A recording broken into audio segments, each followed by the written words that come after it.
Hey Apple, I got a great idea for you. It's a reissue of an old album that I think fans are going to really like, and you're going to find out about it here on Pop Goes the 60s.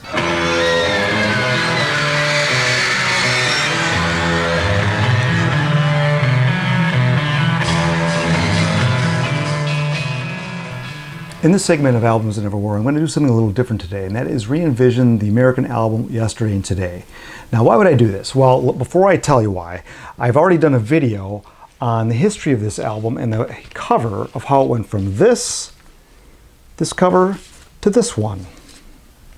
Now, this album cover is probably the most controversial album cover of all time. It was withdrawn, and I've always felt that it's gotten a bit of a short shrift.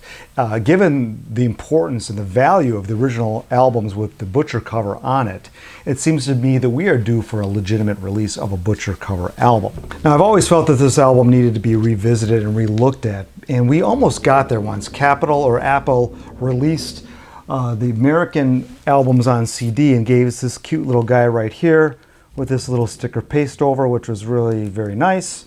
But why not give us one on vinyl? So how do I know fans want this? Well, on eBay, one just sold for $67. Now this is similar to the one I have here. This is I guess you'd call it a reprint, also known as a counterfeit or bootleg, if you will. And these came out on colored vinyl. The one that sold here for $67 was on orange vinyl.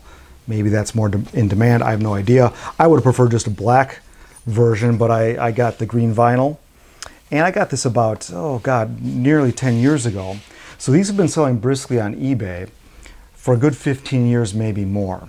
And I would say for the past 10 years, they've been selling in the $34 range. This particular one went for $67. So that tells me there's demand for the product and people are willing to pay for it. I happen to like having this in my collection. It's a great conversation piece and people are often asking questions about it. You know, half the people know a little bit about the album cover, half do not. Okay, let's talk about my track listing. Now, if it were up to me, I would offer a completely new list of songs for this, and they would not steal from either Rubber Soul or Revolver. So the way this album was built originally, let's have a look at the tracks in the release version. It took 2 songs from Help, 4 songs from Rubber Soul, 3 songs from Revolver, and the single Day Tripper and We Can Work It Out. Now, that's not a bad track listing. What I propose to do is to do one side of studio numbers and one side of live material from the Japan shows.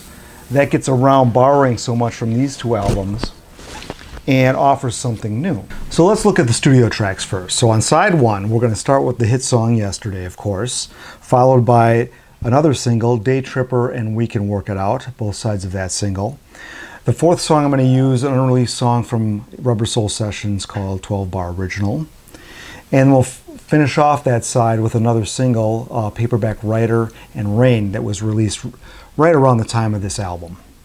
Now on the second side, we're going to use songs from the Japanese tour, and I'm choosing this tour because you could actually hear the Beatles better. The crowds were much more quiet, they were well behaved, as they say, and the Beatles, you could hear more of their mistakes because they didn't really rehearse much for this tour because they figured, why bother?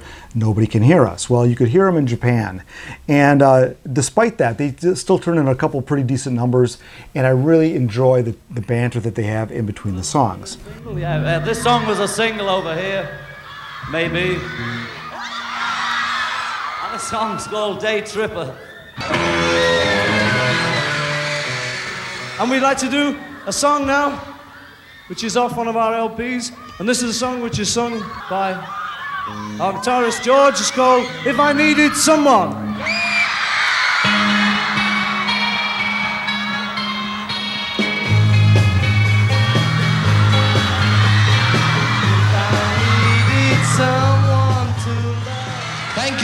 Thank you. The next song that we'd like to do is from the long playing record Help, and the song is called Yesterday.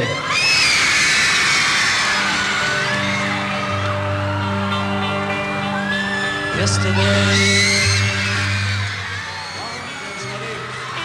We'd like to do another song now. That's another song.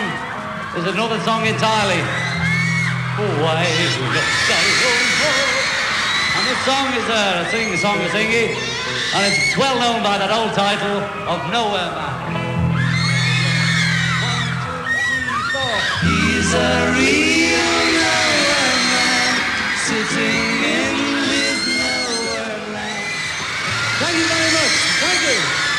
Well, yes, thank you. Well, this next song now will have to be our last song for this afternoon.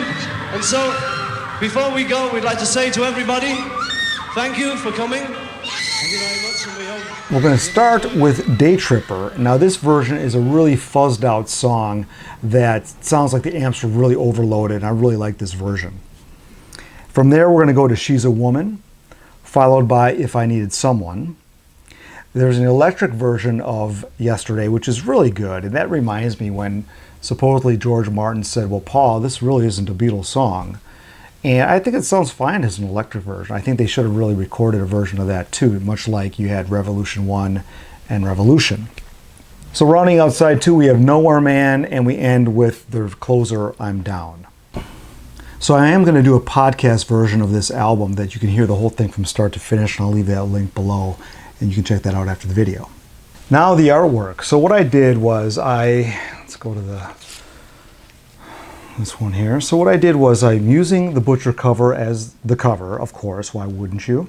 And on the back, I'm going to use the trunk cover. So pretty simple. Both covers, I like both covers actually, so I don't see why we couldn't use both covers and make a little bit of a nicer back cover. Now where I took more license is inside the gatefold. Now this could have easily been a box set. I mean, Apple could release it as some kind of special box with all kinds of 1966 live performances, but I went with a rather modest gatefold design, and it's something that actually could have been released in 1966. So as we open it up here, the main piece of art here is a painting the Beatles all worked on while in Japan in the hotel room. Now this is likely the only painting they ever did together as a band, as a unit, and this is called Images of a Woman. And this is a very unique painting, and they did it because in Japan, when they did this tour, there were some death threats because people were against them playing at the Budokan Hall. And they thought, the Japanese officials, the powers that be, thought it'd be best if they stayed essentially sequestered in their hotel room and not be allowed to go out. So to pass the time, they painted this really nice painting with watercolors. Now these paints were brought into them, and they had a sheet of paper that was roughly 30 inches by 40 inches. And photographer Robert Whittaker was on tour with them, and he took photographs of them doing the painting over the course of a couple of nights.